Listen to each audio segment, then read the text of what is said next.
ምክንያቱም ውስጡ በጣም ንጹህ ሰው ምንም ነገር የሌለበት ሰው እንደሆነ ያስታውቃል።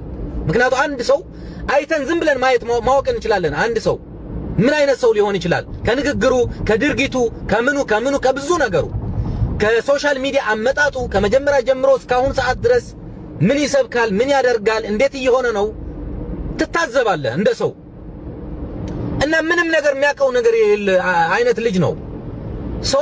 እኔ እንዲያውም በጣም በቃ የሆነ ነገር ያደርጉት ይሆን እንዴ?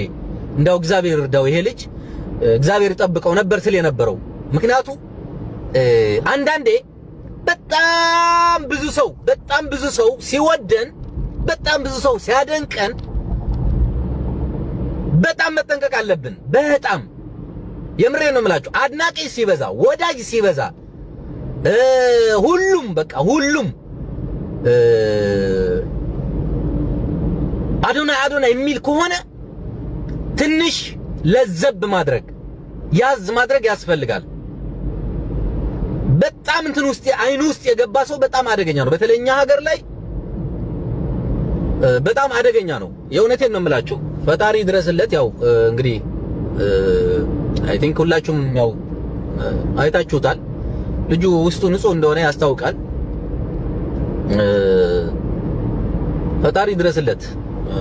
ጥሩ ልብ ያላቸው ሁሉ ፈጣሪ ድረስላቸው። አንዳንድ ጊዜ እንደዚህ አይነት ነገር ሲገጥም ወላጆች ያው ይጨነቃሉ፣ ያስባሉ ምናምን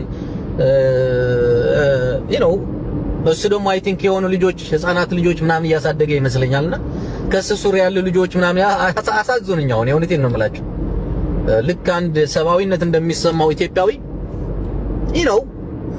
ያ ጧት ማታ ምናምን መቼስ አብሮ ይሆናሉ። የሆነ ነገር ምናምን ነገር እሱ ሲለያቸው ያው ሊሰማቸው የሚችል ስሜት ይኖራልና ፈጣሪ መውጫውን ይስጣቸው።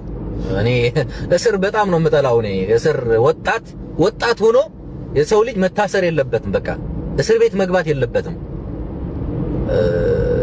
ውስጡ በጣም ንጹህ ሰው ምንም ነገር የሌለበት ሰው እንደሆነ ያስታውቃል። ምክንያቱም አንድ ሰው አይተን ዝም ብለን ማየት ማወቅ እንችላለን። አንድ ሰው